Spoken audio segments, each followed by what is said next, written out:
ስለ ስጋውና ደሙ ከሰማይ የወረደ የሕይወት እንጀራ እኔ ነኝ። ከዚህ እንጀራ የሚበላ ለዘላለም ሕይወት ይኖረዋል። ስለ ዓለም ሕይወት የምሰጠው ይህ እንጀራ ስጋዬ ነው። አይሁድም ይህን እንበላ ዘንድ ስጋውን ሊሰጠን እንዴት ይችላል ብለው እርስ በርሳቸው ተነጋገሩ። ጌታችን ኢየሱስም እንዲህ አላቸው፣ እውነት እውነት እላችኋለሁ የሰውን ልጅ ስጋ ካልበላችሁ ደሙንም ካልጠጣችሁ የዘላለም ሕይወት የላችሁም። ስጋዬን የበላ ደሜንም የጠጣ የዘላለም ሕይወት አለው። እኔም በኋለኛይቱ ቀን አነሳዋለሁ። ስጋዬ እውነተኛ መብል ነውና ደሜም እውነተኛ መጠጥ ነውና። ስጋዬን የሚበላ ደሜንም የሚጠጣ በእኔ ይኖራል፣ እኔም በሱ እኖራለሁ። የላከኝ አብ ሕያው እንደሆነ እኔም ስለ አብ ሕያው ነኝ። ስጋዬም የሚበላ እርሱ ደግሞ ስለ እኔ ሕያው ሆኖ ይኖራል። ከሰማይ የወረደ እንጀራ ይህ ነው። አባቶቻችሁ በልተውት እንደሞቱበት ያለ መና አይደለም። ይህን እንጀራ የሚበላ ግን ለዘላለም ሕይወት ይኖረዋል ይላል። ስለ ቃሉ አምላካችን መድኃኒታችን ኢየሱስ ክርስቶስ ክብር ምስጋና ይድረሰው፣ አሜን። መድኃኔዓለም በከበረ ቃሉ ሁላችንንም ይባርከን ይቀድሰን። እንግዲህ ቤተ ክርስቲያን ሁልጊዜም አንደበቷን ከፍታ መምህሮቿን አገልጋዮቿን አዘጋጅታ የክርስቶስን ስጋና ደም እንድንቀበል ቅዳሴውን ቀድሳ የክርስቶስን አማናዊ ስጋ አማናዊ ደም አዘጋጅታ ልጆቼ ብሉልኝ ጠጡልኝ እያለች በሯን ከፍታ ሁልጊዜም ትጠብቀናለች፣ ታስተምረናለች። እኛ ደግሞ ቃሏን ሰምተን በንስሐ ታጥበን በንስሐ አባት ጋር ተመካክረን የክርስቶስን ስጋና ደም መብላት መጠጣትና በመድኃኔዓለም ቸርነት የዘላለምን ሕይወት ማግኘት ደግሞ ከኛ የሚጠበቅ ዕጣ ፈንታ ወይም ድርሻ ነው የሚሆነው። ስለዚህ ሁላችንም የክርስቶስ ስጋና ደም ወይም ደግሞ ከክርስቶስ ስጋና ደም ምስጢር ልንካፈል ይገባል። እንደነገርኳችሁ አሁን በቅዱስ ቃሉ እንደሰማ ነው እግዚአብሔር አምላክ ስጋዬን የበላ ደሜን የጠጣ የዘላለም ሕይወት አለው ይላል። ስጋዬን ካልበላችሁ ደሜን ካልጠጣችሁ የዘላለም ሕይወት የላችሁም ይላል እና እንግዲህ ምንም ማብራሪያም የሚያስፈልገው ቃል አይደለም። ምናልባት ማውራት ካለብን እንዴት ስጋ ደሙን እንቀበል፣ ከተቀበልን በኋላስ እንዴት እንኑር ካልሆነ በቀር እኔ ፍቅረ ማርያም ሳልሆን እግዚአብሔር አምላክ በቅዱስ ቃሉ ራሱ ስጋዬን የበላ ደሜን የጠጣ የዘላለም ሕይወት አለው፣ ስጋዬን ያልበላ ደሜን ያልጠጣ የዘላለም ሕይወት የለውም ብሎ በአምላካዊ ቃሉ ነግሮናል። የጸና ቃል ነው፣ እንግዲህ የማይሻር የማይሰረዝ ቃል ነውና ቅዱስ ቁርባን እንዴት እንቀበል ከሚለው ልጀምርና እንደምናውቀው ሁላችንም ቤተክርስቲያን ቅዳሴውን ቀድሳ አማናዊ ስጋውን አማናዊ ደሙን ፈትታ አዘጋጅታ ለልጆቿ ታቀርባለች። ይህ አማናዊ ስጋና ይህ አማናዊ ደም መለኮታዊ ስጋና መለኮታዊ ደም ነው። ማንም ሰው የክርስቶስን ስጋና ደም ለመቀበል የበቃ ማንም የለም። እናታችን እመቤታችን ቅድስት ድንግል ማርያም ናት። አምላካችንና መድኃኒታችን በመለኮታዊ ስልጣኑና ጥበቡ መርጦ አንጽቶ ቀድሶ የጠበቃትና ያቆያትና መለኮትን ለመሸከም የበቃች ቅድስት እናት ድንግል ማርያም ብቻ ናት። ከዛ ውጭ ማንም ሰው መለኮትን ለመሸከም የበቃ ማንም የለም። መላእክት እንኳ ቅዱሳን መላእክት እንኳ ወደፊቱ ሲቀርቡ ክንፋቸው ልርገፍ ልርገፍ እያለ እግራቸው እየተንቀጠቀጠ እየራደ በክንፋቸው እግራቸውን ሸፍነው እንደሚቀርቡ ይናገራል። ስለዚህ ቅዱሳን መላእክት እንኳን ለመቅረብ የሚፈሩት የሚንቀጠቀጡለት መለኮታዊ ሰዓት ነውና ይሄን የእግዚአብሔርን ስጋና ደም ለመቀበል እንደው ዝም ብሎ ተሄዶ መቀበል ሳይሆን የሚያስፈልግ ፕሮሰስ አለ፣ ወይም ደግሞ ለዛ ስጋና ደም ለመቀበል ቅድመ ዝግጅት ማድረግ ይኖርብናል። ማንም ሰው ክርስቶስን ሲቀበል በቅቶ ካልተቀበለ ክርስቶስን የምንቀበለው በምንድን ነው? በመለኮታዊ ቸርነቱ ወይም ደግሞ መድኃኔዓለም በቸርነቱ አምነን ቸርነቱን ተስፋ አድርገን ነው የምንቀበለው እንጂ መለኮትን ለመቀበል ማንም ሰው የፈለገው ንጹሕ ቅዱስ ጻድቅ ጸላይ ቢሆን መለኮትን ለመሸከም ማንም ሰው አይበቃም። ራሱ መድኃኔዓለም በቸርነቱ የራሱን ስጋና ደም እንድንቀበል ስለፈቀደልን ቸርነቱ ስላለ ቸር አምላክ ስለሆነ አምነን የምንቀበለውና መድኃኔዓለም በቸርነቱ ከዚህ ምስጢር እንድንካፈል ሁላችንንም ይርዳን። የክርስቶስን ስጋና ደም መቀበላችን ለዘላለም ሕይወት ወይም ደግሞ ገነት መንግስተ ሰማያትን ለመውረስ መብት ሳይሆን ግዴታ ነው። መድኃኔዓለም ትናንትና እንዳልኳችሁ ከሰማይ ወደ ምድር በድንግል ማርያም ስጋ ተገልጦ ከሰማይ ወደ ምድር ወርዶ በፈጠረው ፍጡር መከራን ተቀብሎ አይደለም ለመተግበር ለማሰብ የሚከብደውን መከራ ተቀብሎ በመስቀል ላይ የመጨረሻ ፍቅሩን ገልጾልን ሞታችንን ሞቶ ሞታችንን አጥፍቶልን ኃጢአት በደላችንን ደምስሶልን መቃብርን አሸንፎ አርጓል፣ ወይም ደግሞ መቃብርን አሸንፎ ተነስቷል። ከዚህም በኋላ ደግሞ በግርማ መለኮቱ ይገለጣል፣ ለፍርድ ወይም ለምህረት ይመጣል፣ ዓለምን ያሳልፋል። የዛኔ በፊቱ መቆም እንዳለ ተምራለች። ስለዚህ ማንም ሰው ወደደም ጠላም መረረውም ጣፈጠውም ምን ይላል? ይሞታል፣ ያልፋል። አይደለም እኛ ደካማ ስጋ የያዝ ነው ቀርቶ የሞት መድኃኒት የሆነው ክርስቶስ በእኛ ስጋ በተገለጠ ጊዜ ሞቱ አሳይቶናል። የሞት መድኃኒት የሆነው አምላክ ሞቶን ያሳየን። እሱ በባህሪው ሞት የሌለበት እልፈት የሌለበት ዘላለማዊ አምላክ ሲሆን የኛ የለበስነው ስጋ ግን ምድራዊ እንደሆነ ለዘላለም አብሮን የማይኖር ወይም ደግሞ ስጋችን እና ነፍሳችን የሚለያዩ እንደሆኑ የነፍስ ስራ መስራት እንዳለብን ለነፍሳችን መጨነቅ እንዳለብን በግልጽ አሳይቶናልና እናታችን እመቤታችን ቅድስት ድንግል ማርያምም የሞት መድኃኒት የሆነውን ክርስቶስን ወልዳ ሞትን ቀምሳለች። ስለዚህ እኛም ደግሞ መሞታችን ስለማይቀር ለነፍሳችን መጨነቅና የነፍሳችንን ምግብ ማሰብ ለነፍሳችን የሚያስፈልጋትን ነገር ማድረግ ያስፈልጋል። ለነፍሳችን ከሚያስፈልግ ነገር ደግሞ አንዱ መድኃኔዓለም በቸርነቱ ከሰጠን ውስጥ የክርስቶስ ስጋና ደም ነው። ስለዚህ የክርስቶስን ስጋና ደም ለመቀበል ቅድመ ሁኔታ አለው። ቅድመ ሁኔታ ማለት ምን ማለት ነው? አንድ ሰው ኃጢአት በደሉን አምኖ መድኃኔዓለምን ምሕረት ጠይቆ ንስሐ ገብቶ አማናዊ ስጋ አማናዊ ደም መሆኑን አውቆ መድኃኔዓለም በምሕረትህ በቸርነትህ ተመልከተኝ ብሎ ቅዱሳንን በምልጃቸው በጸሎታቸው እንዲያግዙ ተማጽኖ ወደ ክርስቶስ ስጋና ደም ቢቀርብ በነፍሱ የዘላለም ሕይወት ያተርፋል፣ ያገኛል።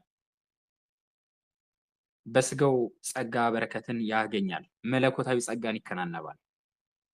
ምክንያቱም የተቀበለው የክርስቶስ ስጋና ደም የሰላም ባለቤት የሆነ ሁሉን አሸናፊ የሆነ ሁሉን ቻይ የሆነ የበረከት አባት የሆነ ሁሉም ማድረግ የሚችል አምላክ ስለሆነ፣ ስለዚህ በአንጻሩ ደግሞ በትዕቢት በድፍረት ኃጢአታችንን ሳንናዘዝ በትዕቢት ወደዛ ሚስጥር ብንቀርብ መሐሪ እንደሆነ ሁሉ የዘላለም ሕይወት የሚሰጥ እንደሆነ ሁሉ መለኮታዊ ጸጋ የሚያከናንብ እንደሆነ ሁሉ የዘላለም ፍርድ ደግሞ አለበት። ስለዚህ በማስተዋል የክርስቶስን ስጋና ደም ንስሐ ገብተን ልንቀበል ይገባል። የምናደርጋቸው ቅድመ ሁኔታዎች የክርስቶስን ስጋና ደም ለመቀበል ማንም ሰው መጀመሪያ ማመን፣ የክርስቶስ አማናዊ ስጋ አማናዊ ደም እንደሆነ ማወቅ፣ ማመን፣ ኃጢአቱን አምኖ ንስሐ መግባት፣ ከንስሐ አባቱ ጋር ተመካክሮ ወደ ስጋ ደሙ ሚስጥር መቅረብ ነው የሚያስፈልገው። ሌላ ምንም የሚያስፈልገው ገንዘብ አይፈልግ፣ ዘር አይመርጥ፣ ጾታ አይለይ፣ ትንሽ ትልቅ አይል፣ ነጭ ጥቁር አይል፣ ምንም የሚፈልገው ነገር የለውም። መድኃኔዓለም ከኛ የሚፈልግ አምነን ኃጢአታችንን ተናዘን በፍርሃት መድኃኔዓለምን አክብረ ነው ወደ የእውነት ከልባችን ወደሱ መቅረብ ብቻ ነው የሚፈልገው። ይሄን የምናደርግ ከሆነ ቀጥታ ስጋ ደሙ ከነፍሳችንም ከስጋችንም ጋራ ምን ይላል? ይዋህዳል። ብንሞት በነፍሳችን በመድኃኔዓለም ምሕረት እናገኛለን። ብንኖር መለኮታዊ ጸጋን ተከናንበን ሰላም፣ በረከት፣ ሁሉ ነገር ከኛ ጋር ሆኖ እንኖራለን። አንዳንድ ሰው ጅል አይሏቸው ሞኝ። እኔ ማህበራዊ ሚዲያ ላይ መላከ መንክራት መምህር ግርማ አባታችን ባስተማሩት ላይ ሲዘባበቱ አይቼ በጣም ገርሞኛል። ምን አይነት የክርስቶስ ስጋና ደም አለማወቅ እንደሆነ እኔ አገልጋይ ነኝ የሚሉት ሳይቀሩ በድፍረት ሲናገሩ እየሰማሁ ነበርና የክርስቶስ ሥጋና ደም መቀበል የሚያስገኘው ዘላለማዊ ሕይወትን ለማግኘት ብቻ ነው መቀበል ያለብን ብለው ሲናገሩ እየሰማሁ ነበር። አዎ የክርስቶስ ሥጋና ደም የምንቀበለውም መቀበልም ያለብንም የዘላለም ሕይወት የሚያሰጥ ስለሆነ ነው። ወይም ደግሞ የዘላለም ሕይወትን ናፍቀን ሽተን ነው መሆን ያለበት ከመድኃኔዓለም ምሕረት ፈልገን። ግን የሚሰጠው ጥቅም ግን እሱ ብቻ አይደለም። ምክንያቱም ከሥጋችንም ከነፍሳችንም ጋር ነው የሚዋሃድ። ክርስቶስን ተቀበልን ማለት ያ በአጋንንት ላይ የበላይነት ይኖረናል። ክርስቶስን ተቀበልነው ማለት እቤታችን በረከት ይኖራል። ክርስቶስን ተቀበልነው ማለት የሰላም ባለቤት የሆነው አምላክ ከኛ ጋር ስላለ በሕይወታችን ውስጥ ሰላም ይኖራል። ብንወልድ የተባረከ፣ ብናገባ የተባረከ ትዳር፣ ብንሰራ በረከት ያለው ነው የሚሆነው። ስለዚህ ይሄ ነው ተብሎ የሚወሰን አይደለም። መድኃኔዓለም ትናንትና እንደነገርኳችሁ ቸር አምላክ። ስለዚህ የከበረ ሥጋና ደሙን አምነን ኃጢአታችንን ተናዘን ይቅር በለን ብለን ስንቀበል ብዙ የሚሰጠን መለኮታዊ ጸጋዎች ይኖራሉ። አይደለም ይሄ ምድራዊ የሆነ ነገር እኮ መድኃኔዓለም በመለኮታዊ ስልጣኑ ከምድር ነጥቆም ሊወስድን ይችላል። ምንም የሚሳነው አምላክ አይደለም። ምንም ነገር የሚገድበውም አምላክ አይደለምና የክርስቶስን ሥጋና ደም መቀበል ብዙ ጸጋ በረከትን በነፍስም በሥጋም የምናገኝበት ትልቁ ምንም ነገር ሊነጻጸረው የማይችል የመጨረሻው መድኃኔዓለም የሰጠን ከምንም ጋር ሊነጻጸር የማይችል ስጦታችን ነው። እንዳለመታደል ሆኖ እኛ ዛሬ ስለ ቅዱስ ሥጋውና ስለ ክቡር ደሙ ያለን ግንዛቤ በጣም የወረደ ቢሆንም ትልቁ የመጨረሻው ፍቅር መስቀል ላይ መድኃኔዓለም በሞት ገልጾ የራሱን ሥጋ የራሱን ደም ብሉ ጠጡና የዘላለም ሕይወት ይኑራችሁ በጸጋ ልጎብኛችሁ ብሎ የሰጠን ትልቁ ስጦታችን ነው። ስለዚህ ስጦታን ደግሞ መጠቀም የኛ ድርሻ ነው። ስለዚህ እንዳልነገርኳችሁ ወደ ክርስቶስ ሥጋና ደም አንድ ሰው እግዚአብሔርን ሲያመልክ ፍጡር ነኝ አንተ ፈጣሪ ነህ ብለን እግዚአብሔርን ስናመልከው ከኛ የሚጠበቅ ነገር አለ። መድኃኔዓለም እኛ ማድረግ የምንችል አድርጎ ፍጡር ነው የፈጠረን። ባደረግነው ግን ጽድቅ ከሰራን ከመድኃኔዓለም ምሕረትን እንድናገኝ፣ ኃጢአት ከሰራን ደግሞ በኃጢአታችን እንደሚፈረድብን በቅዱስ ቃሉ ነግሮን ሕግ አውጥቶልን እኛ ፍጡር መሆናችንን እሱ ፈጣሪ መሆኑን የምንገልጽበት ስርዓት ሕግ ሰርቶልን እሳቱንም ውሃውንም እንድንመርጥ ነጻ ፍቃድ ሰጥቶ ነው የተወን። ስለዚህ መድኃኔዓለምን ታዝዘን መድኃኔዓለምን አክብረን የዘላለም ሕይወትን ፈልገን ወደ ከበረ ሥጋና ደሙ መቅረብ ግዴታችን ነው። ስለዚህ ወደ ክርስቶስ ሥጋና ደም ስንቀርብ ንስሐ ገብተን አማናዊ ሥጋ አማናዊ ደም መሆኑን አውቀን ከንስሐ አባት ጋር ቁጭ ብለን ስለ ክርስቶስ ሥጋና ደም ተምረን ከተቀበልን በፊትም ከተቀበልነው በኋላም እንዴት መኖር እንዳለብን ዲያብሎስ በክርስቶስ ሥጋና ደም በኩል ያገኘነውን ጸጋ በረከት እንዳያስነጥቀን እንዴት መጠንቀቅ፣ በጸሎት እንዴት በርትተን ዲያብሎስን አርቀን ከክርስቶስ ጋር መኖር እንዳለብን ተምረን አውቀን መድኃኔዓለምን ደግሞ በጸሎት መድኃኔዓለም ሆይ ለዛ ክብር አብቃይ ብለን የእውነት ከልባችን በእንባ ጠይቀን ወደዛ ምስጢር መቅረብ ያስፈልጋል። የምንድነው የዘላለም ሕይወት የምናገኘው ይሄን ስናደርግ ነው። ስለዚህ በፍርሃት በንስሐ ሆነን የክርስቶስ ሥጋና ደም መቀበል ይኖርብናል። መንፈሳዊ ነን የምንል ከሆነ ንስሐ መግባት፣ መጸለይ፣ መስገድ፣ የትኛውንም መልካም ነገር ማድረግ መልካም ነገር ሆኖ ሳለ ግን በክርስቶስ ሥጋና ደም ካልታሰረ ምንም ትርጉም የለውም። ያ ማለት ምን ማለቴ ነው? ጾም፣ ጸሎት፣ ስግደት አይጠቅምም እያልሁ አይደለም። ወይም ደግሞ መልካም ነገር አይጠቅምም እያልሁ አይደለም። ግን በክርስቶስ ሥጋና ደም መደምደም መታሰር አለበት። ለምሳሌ እየጸለይን እየሰገድ የትኛውንም መልካም ነገር እያደረግ የቤተ ክርስቲያንን አገልግሎት እየተካፈል የክርስቶስ ሥጋና ደም የማንቀበል ከሆነ ጫካ ሄደን እንጨት ለቅመን ሰብስበን ያለ ማሰሪያ መሸከም ማለት ነው። ሳናስረው የምንሸከመው ከሆነ ያን ማገዶ ወይም ያን እንጨት በየመንገዱ አንዳንድ እያለ ተንጠብጥቦ ምን እያለ ያልቃል። ስለዚህ መሆን አለበት? በማሰሪያ ወይም በገመድ በደንብ ጥፍር ተብሎ ታስሮ ስንሸከመው ደግሞ ላሸካከንም ላያያዝም ይመቻል፣ በስርዓት ቤቱ ይደርሳል። ስለዚህ መንፈሳዊ አገልግሎታችንና ተግባራችን ሁሉ በክርስቶስ ሥጋና ደም መታሰር መደምደም አለበት።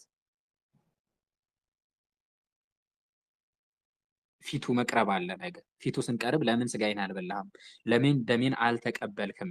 ለአንተ ብዬ እኮ ነው የሞትኩ፣ ሥጋዬን የቆረስኩ፣ ደሜን ያፈሰስኩ ብሎ መለኮት ቢጠይቀን፣ መድኃኔዓለም ቢጠይቀን ምንም ምላሽ የለንም። በፊቱ አንደበት መናገር አትችልም። ኃጢአታችን በራሳችን ይፈርዳል። መድኃኔዓለም ማንንም መካሪ የሚሻም አምላክ አይደለም፣ አጋዥ የሚፈልግም አምላክ አይደለም።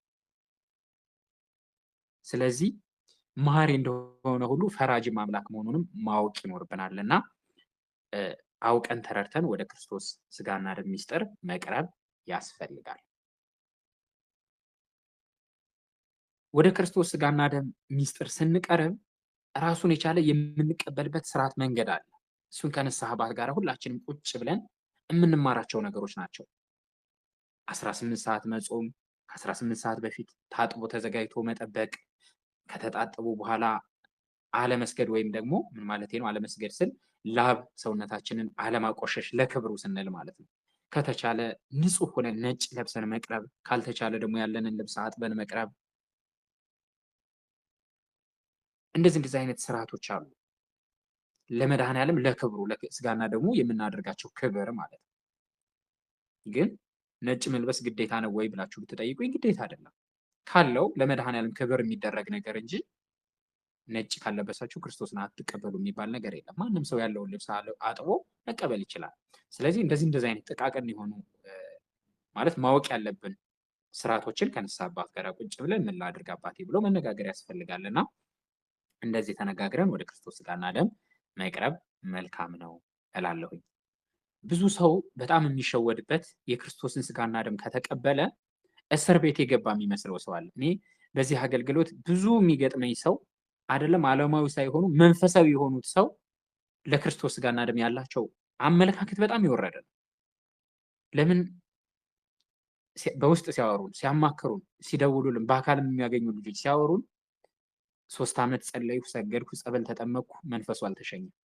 3 ዓመት 4 ዓመት ጸበል ቦታ ነኝ። 2 ዓመት 6 ወር 5 ወር ሰገድኩ፣ ጸለይኩ፣ አልዳንኩም።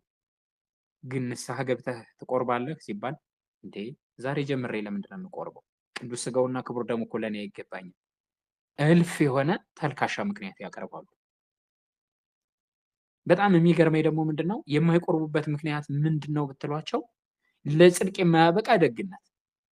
በነገራችን ላይ ለጽድቅ የማያበቃ ደግነት አለ። ያ ማለት ምን ማለት ነው? ለምሳሌ እኔ ጓደኞቼን አዝኜላቸው ወድጃቸው ደግ ሁኜ መጠጥ ቤት ወስጄ ስጋብዛቸው ባመሽ ደግ ስለሆንኩ አይደል የጋበዝኳቸው። ግን እሳ ያጸድቃል እንዴ? አያጸድቅም። ከመድኃኔዓለም በረከት ያሰጣል? አያሰጥም። ስለዚህ የክርስቶስ ሥጋና ደምንም ማክበር መፍራት መልካም እኮ ነው። ስንቀርበው እያፈራ ነው እያከበር ነው መሆን ያለበት። ግን እሳ ፈርተ ነው አክብረ ነው መራቃችን ምሕረት አያሰጠንም። እየፈራ ነው እያከበር ነው ንስሐ ገብተን ስንቀበለው ነው ምሕረት የሚያሰጠን። ስለዚህ የክርስቶስ ሥጋና ደም ለእኔ አይገባኝም ብዬ ብርቀው ከፍርድ አልድንም። የክርስቶስን ሥጋና ደም ለመቀበል ዛሬ ጀምሬ ብለን ብንተወው በሞት ብጠራ ዛሬ ጀምሬ ልቀበልህ ነው ወይ ብዬ ተውሁ አልልም በፊቱ። ስለዚህ ለጽድቅ የማያበቃ ደግነታችንን አርቀን አስተዋይ መሆን አለብን። ስሜታዊ ሳይሆን መንፈሳዊ ሰዎች መሆን አለብን። ብዙ በመንፈሳዊ ሕይወት ዙሪያ የሚያስቸግር ስሜት ነው። ኢቭን ትልልቅ መምህራንና አገልጋይ የምትሉት ሰው ሳይቀር እንደው ሰሞኑንም መነጋገሪያ ስለሆነ ጳጳሳት እንኳን ሳይቀሩ አውደ ምሕረት ላይ ስሜት ሲናገሩ እንሰማለን አይደል? ስሜትና ወንጌል መስበክ በጣም የተለያየ ነው። ወደ እግዚአብሔር ሕዝቡን አቅርቦ ከእግዚአብሔር ጋር ማገናኘትና አውደ ምሕረት ላይ ቁሞ ስሜትን ተናግሮ ሰዓት ከበር አድርጎ መውረድ ይለያያል። ስለዚህ ስሜታዊ ሳይሆን መንፈሳዊ ሰዎች መሆን እኔ ብዙ ገጥሞኛል። በስሜት ሊመለኩሱ የተዘጋጁ በስሜት ሂደው የመለኮሱ በስሜት መልኩሰው ምልኩስናቸውን ያፈረሱ ሰዎች ያውቃሉ። ስለዚህ በስሜት ሁሉ ነገር መሆን የለበትም። መንፈሳዊ ሰው ማለት በስሜት ስሜቱን የሚተገብር ሳይሆን በጸሎት ሀሳቡን ሁሉ በጸሎት የሚመረምር የሚያደርገውን ነገር በጸሎት እግዚአብሔርን የሚጠይቅ ፈቃደ እግዚአብሔርን ተከትሎ የሚሰራ ነው። ስለዚህ ስሜታዊ ሳይሆን መንፈሳዊ ሰዎች መሆን። በስሜት ወይ ጓደኛ ሲቆርብ ያዩና ወይ ስለ ቅዱስ ቁርባን አንድ ቀን ዝም ብሎ ሲነገር ይሰሙና በደንብ ሳይገባቸው ለምን ካልቆረብኩም አይሉና በስሜት ሄደው ይቆርባሉ። ባል ሚስቱን እንዳይከዳት፣ ሚስት ባሏ እንዳይከዳይ በሚል ተልካሻ ምክንያት ሄዶ የሚቆርብ ሰው ሁሉ አለ። በቁርባን የሚያገባ ሰው ሁሉ አለ። ከዝሙት ህይወት ሳይወጣ በቁርባን የሚጋባ ሰው አውቃለሁ። እንደዛ መሆን የለበትም። ስለዚህ ይህንን አውቆ በስርዓት መረዳት፣ መማር፣ ስለ ክርስቶስ ስጋና ደም ማወቅ፣ መድኃኔዓለም ሚስጥሩን ግለጽልኝ ብሎ መጠየቅ፣ ኃጢአቴን ይቅር በለኝ ለዛ ክብር አብቃኝ አቅርበኝ፣ ልብላህ ልጠጣህ ብሎ መጠየቅ። ስለዚህ እናትና አባቶቻችን ወደ ክፍለ ሀገር አካባቢ እንደኔ ገጠራማ አካባቢ ተወልዳችሁ ያደጋችሁ ልጆች በደንብ ታውቃላችሁ። እኔ ተወልጄ ወዳደግኩበት አካባቢ ምን አይነት አመለካከት አለ መሰላችሁ? ቅዱስ ቁርባን መቀበል የሚችል ያረጀ ሰው የደከመ ሰው ከ65 ከ70 ዓመት በላይ የሆነው ሰው ነው ተብሎ ነው የሚታሰበው። ቅዱስ ቁርባን የተቀበለ ሰው ከዛ በኋላ በፍጹም ስህተት የማይሰራ በፍጹም ስህተት የማይሰራ ከሰራ የሚቀዘፍ የሚመስላቸው ቅዱስ ቁርባን ከተቀበሉ ቅዱስ ቁርባን አይን የሚያጠፋ ሽባ የሚያደርግ እቤት የሚያውል የሚመስላቸው እናቶች አሉ። ያ አንደኛ ወንጌልን በስርዓት አለመድረሱ የሚፈጥረው ችግር ነው። ሁለተኛ እንደው በየዋህነት የሚረዱት ለመድኃኔዓለም ለስጋውና ለደሙ የሰጡት አመለካከት ነው። ሶስተኛ ክፉ መናፍስት በአእምሯቸው የሚሰብከው ነው። ጠቋር እናት አባት ሲያመልከው ሲገብረው የነበረ ጠቋር ልክ ውይ ከዚህ በኋላ ሳረጀ ሁይ ልቁረብ ብላ ያ መናፍስት ሳይታሰር በስርዓት እንኳ ኮተቱ ከቤት ሳይወጣ በስርዓት እንኳን ንስሐ ሳይገቡ ሂደው የክርስቶስን ስጋና ደም ሲቀበሉ ምን ያደርጋል? አይኗን ድርግም ያደርጋታል። እጅ እግሯን ሽባ አድርጎ ያስቀምጣታል። የዛኔ ስታመልከው የነበረው ጠቋር እንደሆነ አይኗን እንዳወራት አታውቅም። ስታመልከው የነበረው ዲያብሎስ እንደሆነ እንዳሰራት አታውቅም። የክርስቶስ ስጋና ደም እንዳሰራት አይኗ እንዳጠፋው ያስቡታል። እንደዛ አይደለም። በዙሪያ በሰፈር በአካባቢ ያለ ሰውም ወይ ሳይገባት ሳይሏት የሰው እንደው እስከና ኃጢአቷ ሄዳ ቆርባ ሳይሏት ቅዱስ ቁርባን ተቀብላ ይኸው ተቀዘፈች፣ ይኸው አይኗ ጠፋ፣ ይኸው ሽባ ሆነች እየተባለ ምንም ባላወቁት ነገር የእሷን ኃጢአት ሲካፈሉ በአንደበታቸው ማትን ሲዞሩ ይውላሉ። ስለዚህ እንደው አንድ ነገር ልንገራችሁ፣ ኦርቶዶክስ መሆን ማተም ማሰር ብቻውን አያጸድቅም። ቅዱስ ጳውሎስ ምን ይላል በቅዱስ መጽሐፍ ላይ? እምነት ያለ ተግባር የሞተ ነው ይላል። እምነት ትልቁ ነገር ቢሆንም ተግባር መጨመር አለበት። መስቀል አስሬ ኦርቶዶክስ ሆኜ ስዘሙት፣ ስሰርቅ፣ ስዋሽ፣ ሳመነዝር ኑሬ በሞት ኦርቶዶክስ ስለሆንኩ ከፍርድ አልድንም። እኔ እንደውም በእኔ አመለካከት እኛ የባሰ ፍርድ የሚጠብቀን ይመስለኛል። ለምን? የቤተክርስቲያን ልጆች ሆነን እንደገና የበደል ነው መስቀሉን ተሸክመን የዘሞትን እኛ ነን። አሕዛብ ማን ጊዜ አሕዛብ ናቸው፣ ክደውታል። አንዴ ልክ እንደ ይሁዳ እኮ አጠገቡ ሆነን የሸጥነው እኛ ነን ብዬ አስባለሁ። እና እጅግ በጣም ትሕትና ባለበት እጅግ በጣም የእውነት የንስሐ ሕይወት ባለበት ሆነን የክርስቶስን ስጋና ደም መቀበል በሰማይም በምድርም ጸጋ መለኮታዊ ጸጋን ያከናንባልና ለዛ ምስጢር መድኃኔዓለም በቸርነቱ ያቅርበን፣ ለዛ ክብር ያብቃን። ሌላው ነገር የክርስቶስን ስጋና ደም ተቀበልን ማለት እንደው በፍጹም ሆን ማለት አይደለም። ያ ማለት አንድ የክርስቶስ ስጋና ደም ራሱ ከኃጢአት የሚያነጻ ነው። ይህን ማወቅ አምነነው ከቀረብን ይቅር በለን ብለነው ከቀረብን እኛ ሳንሆን የምንነጻ ራሱ ስጋና ደሙ ንጹህ ነው የሚያደርገን፣ ፍጹም ንጹህ የሚያደርገን። የምንነጻባቸው መንገዶች የንስሐ ህይወት፣ የጸሎት፣ የስግደት ህይወቶች፣ ቄደርን መጠመቅ የበለጠ ንጹህ ፍጹም ንጹህ የሚያደርገን ግን የክርስቶስ ስጋና ደም ራሱ ያነጻናል።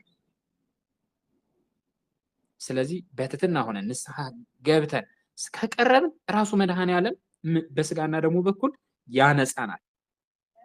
አንድ ይሄን ማወቅ መረዳት ያስፈልጋል። ሌላው ነገር ቅዱስ ቁርባን ከተቀበልን በኋላ በዲያብሎስ ፈተና በስጋ ድክመታችን በኃጢአት ልንወድቅ እንችላለን።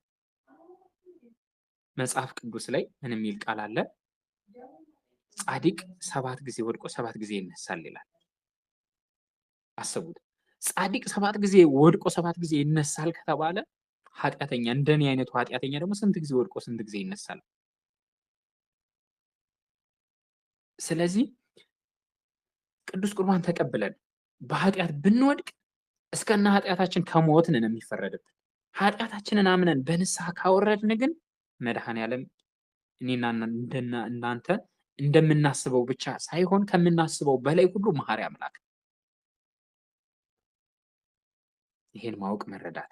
ሌላው ነገር ብዙውን ሰው ወደ ክርስቶስ ስጋና ደም እንዳይቀርብ የሚያደርገው ምንድነው? የክርስቶስን ስጋና ደም ከተቀበልኩ እፈተናለሁ።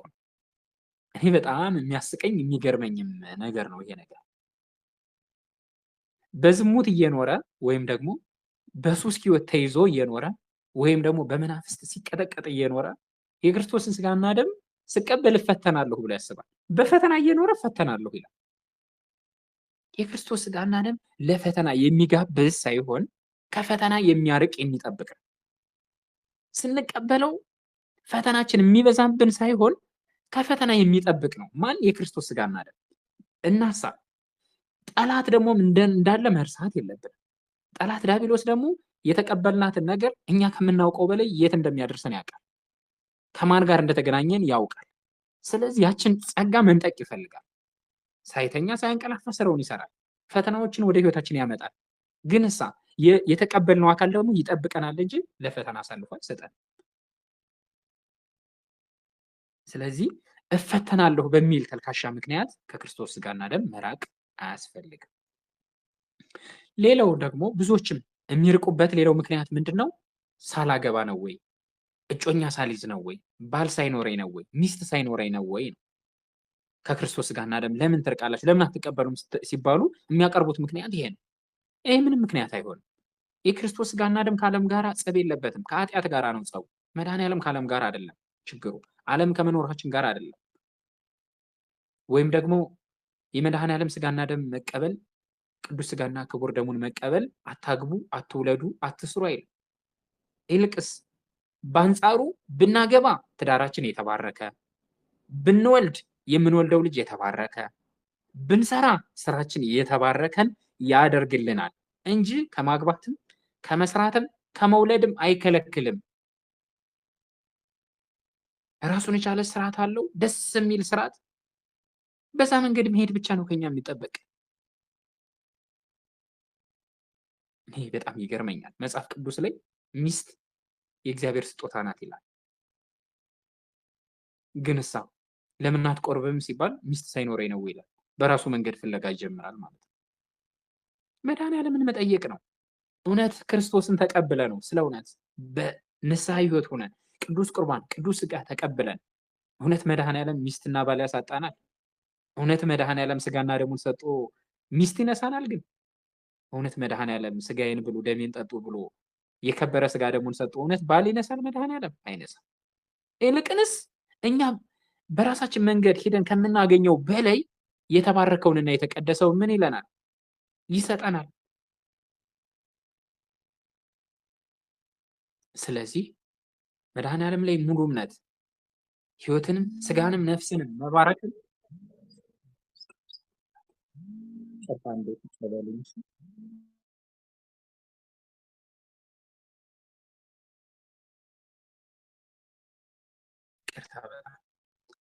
ስለዚህ ይህንን አውቆ ተረድቶ የመድኃኔዓለምን ስጋና ደም መቅረብ ያስፈልጋል። ወደዚህ ልንቀርብ ስንመኝ ስናስብ ግን እንዳንቀርብ እንቅፋት የሚሆን ኃይል እንዳለ ማወቅ መረዳት ያስፈልጋል። በነገራችን ላይ በቅዱስ ቁርባን ህይወትን ጸንቶ ለመኖር መንፈሳዊ ህይወትን አጽንቶ ከመድኃኔዓለም ጋር ለመኖር ጠላትን በደንብ ማወቅ ያስፈልጋል። ጠላቱን ያላወቀ ወታደር ከመማረክም ከመሸነፍም አይድንም። ስለዚህ አንድ ወታደር ሳይታጠቅ መሳሪያ ሳይዝ ጠላት እኔ ጋር ስልጣን የለውም፣ ዲያብሎስ እኔ ጋር ስልጣን የለውም፣ ጠላቴ ምንም አያመጣም እያለ እየፈከረ ቢሄድ ተማርኮ ከመውደቅ ውጭ ወይም ደግሞ ተመቶ ከመውደቅ ውጭ ምንም አያመጣም። መፈከር ታጥቆ ነው። ስለዚህ የክርስቶስ ስጋና ደምን ተቀብሎ በክርስቶስ ስጋና ደም ታትሞ ነው መፈከር። ከክርስቶስ ስጋና ደም ርቆ ዲያብሎስ እኔ ጋር ስልጣን የለውም ተረት ነው የሚሆነው። የትኛው ኃይላችንና የትኛው ጸጋችን ሊያርቀው ነው ስልጣን የማይኖር? ስለዚህ ይህን ማወቅ መረዳት ያስፈልጋል። ከዚህ ውጭ ደግሞ ብዙ ሰው የክርስቶስን ስጋና ደም መቀበል የሚመኘው መቼ ነው? ሲያገባ ነው ወይም ደግሞ ሲያረጅ። እንደሱ መሆን የለበትም። እግዚአብሔር የፈቀደልን ከልጅነታችን ጀምሮ እየበላ ነው እየጠጣ ነው ዘላለማችንን እንድንኖር ነው። ሁላችንም እኮ በልጅነታችን የክርስቶስን ስጋና ደም ተቀብለናል አይደል? ግንሳ 10 ዓመት 11 ዓመት ሲሆኑ ደግሞ ቤተሰብ ካለው ግንዛቤ አንጻር አቁሙ ተብለን አቁመናል። ከዛ በኋላ በኃጢአት አርክሰነዋል። ነው የልጅነት ጸጋ በልጅነታችን ተቀብለን መድኃኔዓለም በስጋና ደሙ የባረከንን የሰጠንን ጸጋ ጠብቆ ይዞ ያለ ሰው ካለ እግዚአብሔር ይመስገን፣ መታደል መመረጥ ነው። ግን ብዙዎቻችን ደግሞ በኃጢአት አርክሰነዋል። ስለዚህ መቀበል እንችላለን አሁን። ስለዚህ ዛሬም ብንቀበለው ደግሞ ልክ ትናንትና ከተቀበልነው የተለየ አይደለም። ዛሬም የምንቀበለው ትናንት በልጅነታችን የተቀበልነው የክርስቶስ ስጋና ደም። ስለዚህ በኃጢአት ብንወድቅ እንኳን በንስሐ እንነሳለን። ወድቆ መቅረት ነው የማይፈቀደው፣ የሚያስፈርደው ወድቆ መቅረት ነው። ስለዚህ ይህን ማወቅ መረዳት ያስፈልጋል። በየትኛውም እድሜ ላይ በየትኛውም ሁኔታ ላይ ብትሆኑ ንስሐ ገብቶ አውቆ ተምሮ የክርስቶስን ስጋና ደም መቀበል የስጋ ህይወታችንንም እንዲያምር የሚያደርግ በነፍሳችን ትልቁ ነገር ደግሞ በነፍሳችን ዘላለማዊ ህይወትን እንድንወርስ ያደርጋልና ይሄን ማወቅ መረዳት መልካም ነው እላለሁኝ። የክርስቶስን ስጋና ደም ለመቀበል ይሄን ያክል ግንዛቤ እንዲኖረን ከተነጋገርን ከተቀበልን በኋላ ምን ማድረግ አለብን? ይሄን ሁሉ አድርገን የክርስቶስን ስጋና ደም ከተቀበልን የክርስቶስን ስጋና ደም ተቀብለን ከኛ የሚጠበቅ ነገር አለ። አሁን እግዚአብሔር የሚያከብረን ስናከብረው። ስለዚህ የተቀበልነውን የክርስቶስ ስጋና ደም መጠንቀቅ ያስፈልጋል፣ አክብሮ መያዝ ያስፈልጋል። በነገራችን ላይ ጸጋ ይነጠቃል ማለት በኃጢአት ስንወድቅ ጸጋ እናጣለን። ጸጋችንን ዲያብሎስ ያስነጥቀናል። የሚያስነጥቅበት መንገድ ደግሞ በኃጢአት መጣል። የንስሐ ጸጋ ይነጠቃል። በንስሐ ህይወት የተሰጠን በጸሎት በስግደት በመንፈሳዊ ህይወት የተሰጠን ጸጋ በቅዱስ ቁርባን ያገኘነውን ጸጋ በኃጢአት ስናረክሰው ስናበላሸው እናጠዋለን። አልችል ብለን ግን ደካማ ስጋ ስላለን ዲያብሎሳችን ፈታኛችንም ስለማያንቀላፋ ከወደቅን ደግሞ ቶሎ በንስሐ ተነስቶ መድኃኔዓለምን ይቅር በለኝ ማለት ነው። ያውቃል መድኃኔዓለም ደካማ ስጋ እንደለበስ፣ ያውቃል ፈታኛችን የማያንቀላፋ እንደሆነ። ስለዚህ ይጠብቀናል። አልችል ብለን ከወደቅን ደግሞ ተነስተን ይቅር በለን ስንለው ይምረናል። ይህን ማወቅ። ስለዚህ ቅዱስ ቁርባን ከተቀበልን በኋላ ከንስሐ አባት ጋር እየተመካከሩ ደጋግሞ መቀበል፣ በዛ መስመር መኖር ያስፈልጋል። የቅዱስ ቁርባን ጸጋችንን እንዳያሳጣን ዲያብሎስ ደግሞ በጸሎት በስግደት ህይወት መኖር ያስፈልጋል። ጸሎት በጣም ትልቅ ነገር፣ የእግዚአብሔርን ጥበቃ የሚያሰጥ ከእግዚአብሔር ጋር የሚያገናኝ ትልቅ ስጦታ ነው ጸሎት፣ ስግደት፣ የተግባር የአምልኮት ህይወት መኖር። ከዛ ውጭ ቅዱስ ቁርባን ብቻ ተቀብለን የማንጸልይ የማንሰግድ ከሆነ አሁንም ዲያብሎስ ያንን ጸጋ ያስነጥቀናል። ያ እንዳይሆን በጸሎት በስግደት ህይወት መኖር፣ ጠላታችንን መዋጋት። እንደዛ የምናደርግ ከሆነ ዲያብሎስም ከኛ ይርቃል፣ እግዚአብሔርን በረከቱን ይሰጠናል። የሚጠብቀን መልአክም ሰይፈ ነበልባሉን ይዞ ሳያንቀላፋ ከኛ ጋር ይኖራል። ስለዚህ በጥንቃቄ መያዝ፣ እንዝላል አለመሆን፣ ጥንቁቅ መሆን ያስፈልጋል።